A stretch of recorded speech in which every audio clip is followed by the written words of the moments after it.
Bienvenidos, queridos amigos, a una nueva edición de este programa que se llama Marcando el Norte.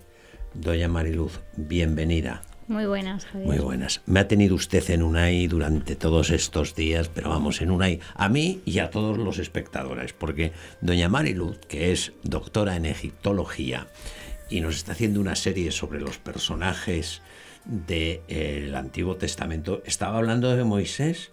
Entonces nos ha contado que dos príncipes, dos militares luchan por sacar a uno por mantener a los siervos, a los pueblos judíos, y otro por sacarlo.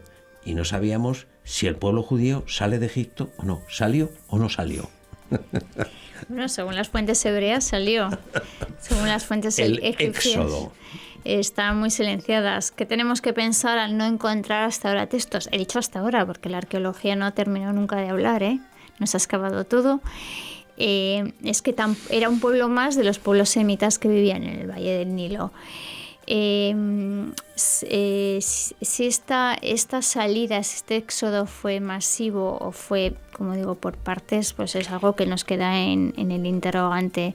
Por cuanto sea, y siguiendo la ruta que nos habla las fuentes hebreas, ellos siguen la ruta del sur de la península del Sinaí, no del norte. ¿Por qué? Porque estaban guiados por un verdadero militar. Moisés está educado como un príncipe y en ese tiempo que vive en el Sinaí explora toda esa tierra, la zona del norte. Claro, usted nos había dicho que antes había explorado. Claro, pasa mucho tiempo en el desierto. Y había dos rutas, dos posibilidades. Sí, la ruta habitual caravanera, sobre todo, era la ruta que seguía la Vía Maris o el Camino de Horus, que era la ruta del Mediterráneo, siguiendo por el norte, y donde había pasos fronterizos y centros militares de protección, evidentemente ante el posible ataque de pueblos asiáticos. Era una zona protegida. Ahí Moisés evita esa ruta y sigue la del sur, porque evidentemente se podía encontrar con tropas. Eso ya es un elemento muy, muy significativo. O sea, ¿existe una ruta del éxodo? La que seguimos según la fuente de Hebreas es siguiendo hacia el Sinaí, hacia el sur de la península Sinaí.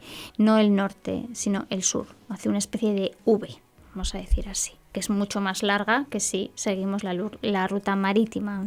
Ya. En la ruta del norte, que es la llamada el Camino de Horus, había puestos militares y lugares de frontera protegidos, lo cual podía significar que si ellos se escapaban siguiendo el norte, les echaban para atrás. Podían encontrarse con tropas y ser cautivados. Ahí se explica lo de que es un militar que les sí, él va con la sabiduría de un militar y sabe cómo piensa el militar egipcio. Entonces puede combatir. Tú cuando conoces la estrategia de tu enemigo es donde puedes tener la vía de ganar. Entonces, bueno, hay toda una sabiduría, ¿no? Es por lo menos aparente. Él sigue con este pueblo hacia el sur y los lugares que va marcando el Antiguo Testamento, pues podemos calcular que hay entre unos 15 20 kilómetros entre lugar y lugar y que se puede transitar perfectamente pensando que van ancianos, niños y ganado. O sea, las etapas son de 15 a 20 kilómetros. Aproximadamente. Y en todos esos lugares hay pozos de agua. Eso es importante. Las etapas los marcan los pozos de agua. Sí, sobre todo en todos estos lugares que marca el Antiguo Testamento, en esta ruta que ellos hacen hasta... Es razonable, por lo tanto. Sí, es razonable. Es razonable el relato del... Sí, no digo duro, digo razonable. ¿Duro? ¿Por qué dice duro? ¿Lo ha hecho usted quizá? Yo en autobús o en coche. ¿Y en coche es duro? Hombre, sí. Eso es desierto, claro. Es todo desierto, no hay un matorral. En estos pozos, en estos lugares donde hay pequeños oasis, sí hay agua, pero bueno, es una zona desértica muy, muy dura. Hay que conocerla bien. Sinaí es una tierra indómita, hermosísima, pero indómita. Bueno, pues ya estamos en el desierto y en el desierto pasan muchas cosas, Pues sí, tienen muchos acontecimientos, ¿no?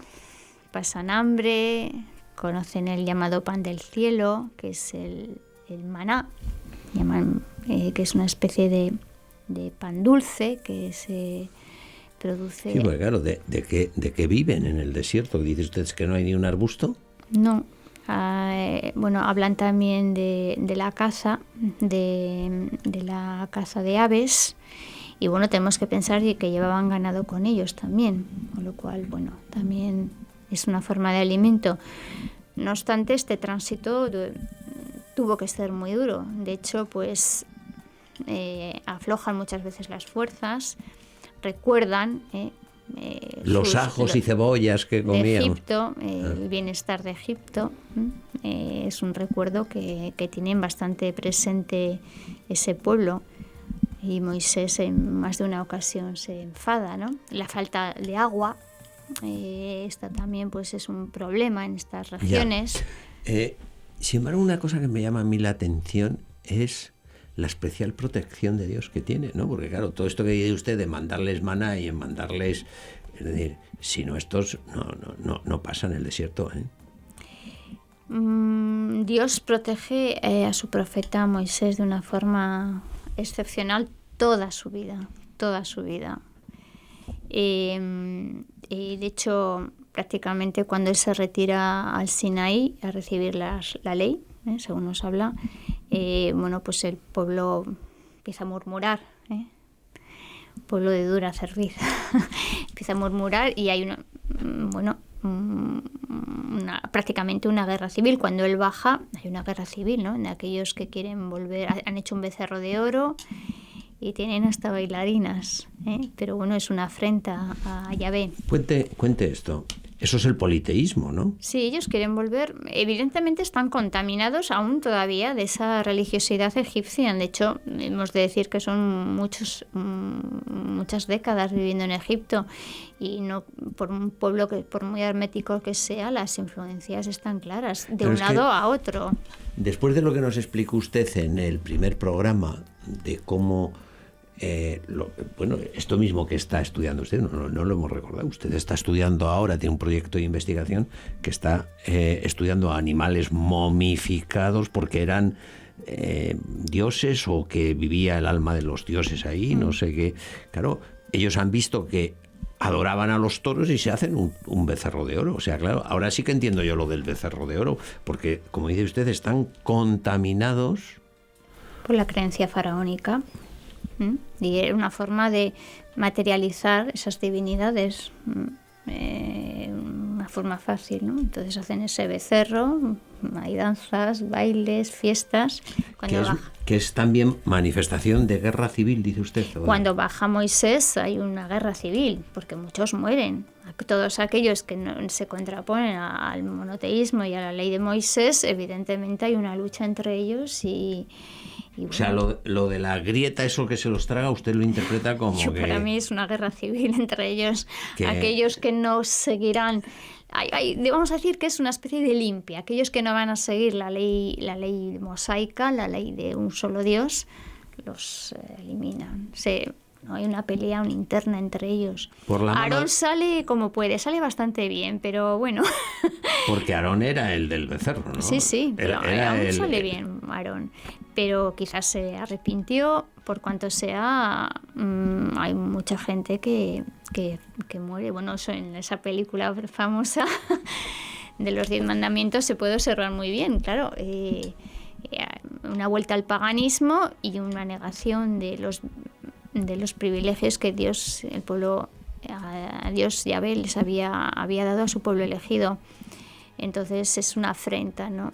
Y aquellos que no van a conseguir olvidarse de ese paganismo, pues son eliminados del medio. Queda, digamos, una depuración del pueblo.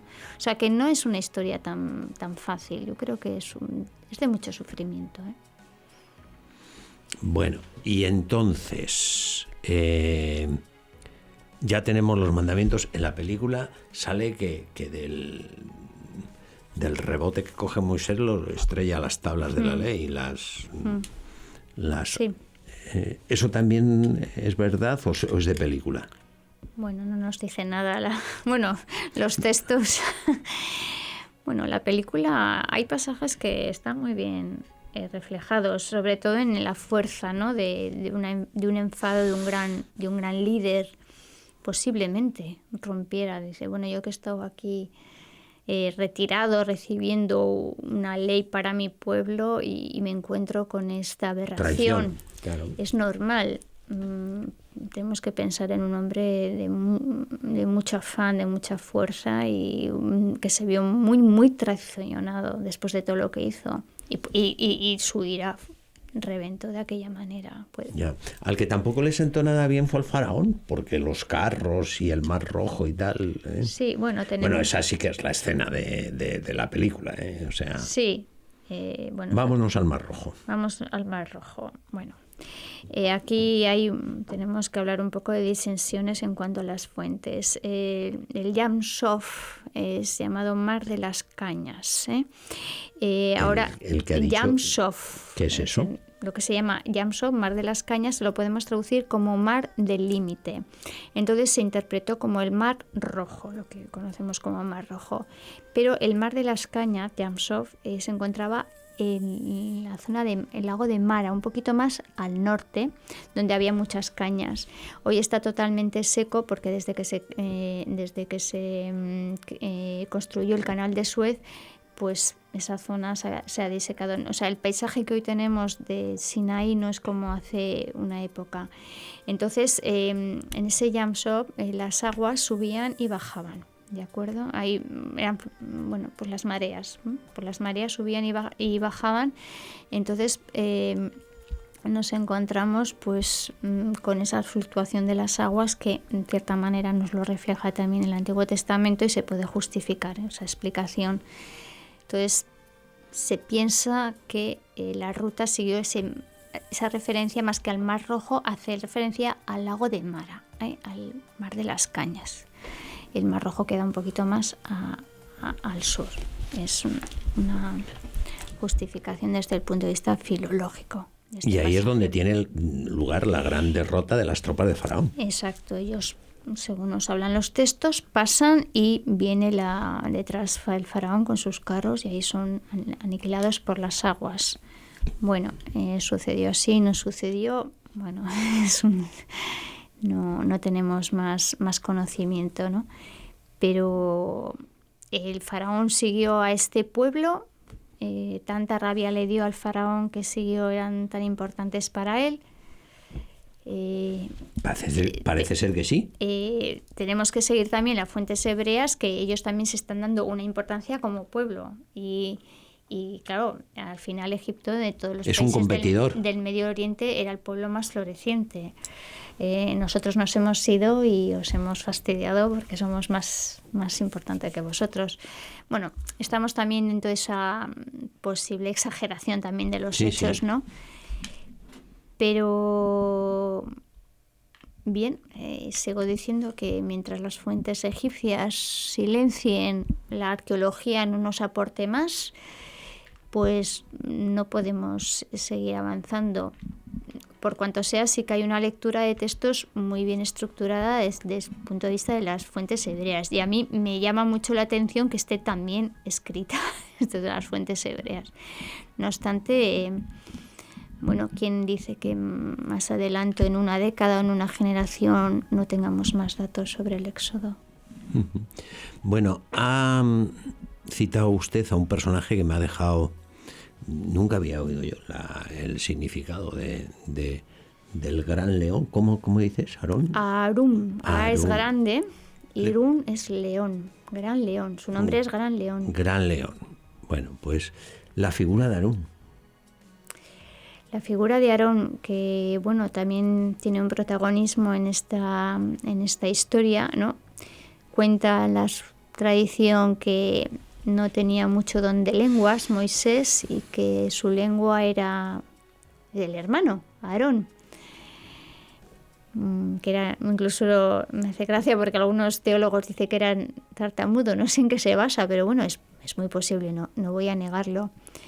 La figura de Aarón, por lo que sea, es importante, quizás por su capacidad de hablar al pueblo, Pero no hay duda que, por ejemplo, a mí me choca, ¿no?, ese momento que lo defrauda a su hermano, porque entra en ese juego, ¿no?, con el pueblo. Pero sí que muestra en toda la historia dos hermanos unidos y, bueno, era el que se dirigía al pueblo. Si era verdad o no que Moisés era tartamudo y no tenía este don del lenguaje, pues era suplido por su hermano Aarón. Bueno, y ahí ya tenemos organizado al pueblo por tribus. ¿Cómo era la convivencia? ¿Cómo era la organización? Porque evidentemente para trasladar, no sé si eran muchos o pocos, pero por pocos que fueran, para trasladar todo eso durante... ¿Que se pegan en el desierto cuánto tiempo? Nos cuentan los textos 30 años, son muchos años. ¿Estuvieron 30 años? Hombre, solamente transitando no, podían haber estado asentados. O es una cifra simbólica también para expresar pues el fin de una generación y el nacimiento de una nueva generación donde ya aparecen se están representados como hombres libres, ¿no?, con esa idea de crear un pueblo y crear un reino. Ellos lo que querían era tener un reino. Tener un reino. Tener un reino. Que eso es lo que no ve Moisés. No ve Moisés. Eso no llega a verlo Moisés. No. Muere en Amán. Muere en Amán, cerquita en Monte Nebo. Ve la tierra prometida, pero no llega a pasarla. Usted se maneja por el desierto del Sinaí como por su casa, ¿eh? Pero no, me lo he recorrido muchas veces. Hace así con las manos, está a la derecha, a la izquierda, ¿no? Sí, toda la tierra de Jordania. Dice, no hay como ir a las excavaciones, ¿verdad? Sí, Jordania también la he recorrido bastantes veces, Petra. Y bueno, sobre todo en esa exploración. Cada vez que se va a un lugar de esto siempre aprendes algo nuevo, ¿no? Muy interesante también es la ciudad de Petra, la ciudad nabatea de Petra. Eso es Jordania ahora, ¿no? Eso ya es Jordania. De hecho, por el centro de Petra puede llegar incluso todo el desfiladero. Se llama el Wadi Musa. El Wadi en árabe es río de Moisés. Y encima hay una tumba que está enterrado según la tradición Aarón. Aarón muere en esa tierra y queda enterrado según la tradición cerquita desde la ciudad de Petra se divisa la tumba de Aarón. Ellos ya siguen hacia el norte, hacia la actual Amán, y en Monte Nebo, hoy es custodia franciscana, ya se divisa la tierra de Israel. Allá muere. La tradición nos dice que está enterrado debajo del altar de la iglesia de Moisés. Se han hecho excavaciones, actualmente se ha vuelto a excavar, pero no se ha encontrado nada. Lo que sí se ha encontrado es unos mosaicos bizantinos maravillosos. No nos ha dicho nada del Arca de la Alianza. La llevan con ellos. ¿Eso qué es? ¿Qué significa? Yo no sé si le daría tanta importancia. Pienso que es una especie, un altar. Perdone, yo es que soy de cine. Indiana Jones. Ya. Indiana Jones. Nos lo describe muy bien. Usted disculpe mis preguntas, pero soy de pocos libros y de mucho cine. Sí, el Arca de la Alianza es una especie de altar donde se guarda la ley y esa alianza con Yahvé, del pueblo hebreo. Y la trasladaban con ellos conforme se ubicaban en el Éxodo y conforme se iban asentando en distintos lugares y la describe muy bien, ¿eh? De ahí se ha podido recrear en el cine de una forma espléndida porque la describe muy bien en el Antiguo Testamento. Pero es lo que quedaría representativo de la alianza del pueblo, de su pueblo con Yahvé. Y bueno, era custodiada por los sumos sacerdotes. Bueno, efectivamente, ha hablado de sacerdotes, y ahí es donde ya de esto, o sea, del grupo sacerdotal, hasta ahora no habíamos hablado. ¿Esto se crea o surge en el desierto? Bueno, en este momento... Pregunto, no. Claro, mientras el pueblo hebreo está en Egipto, ¿cómo se organiza el culto a Yahvé? Ahí sí que tenemos una laguna. Evidentemente yo pienso que ya había un grupo sacerdotal que se encargaba de tutelar este culto. ¿Por qué? Hasta aquí nada extraordinario, porque en Egipto había tolerancia a culto de otros dioses, con lo cual podemos no habría inconveniente en poder haber un lugar para el culto a Yahvé, al Dios de los hebreos. Seguramente ya existía un cuerpo sacerdotal que tutelaba ese culto, y que con el devenir de los años y de las generaciones pues se fue agrandando. Sí. Y, o sea que ellos, para cuando salen y ya se instalan en la tierra de Canaán, evidentemente llevaban generaciones ya cuidando de ese culto. Ya. Bueno, entonces decimos que Moisés ve, pero no pisa la tierra prometida. No la pisa. No la pisa. ¿Y esa faena a qué se debe? Porque, oiga, después de estar tantos años, no llegar a la tierra prometida... Hombre, nos habla la Biblia de que dudó y que fue una especie de castigo de Yahvé.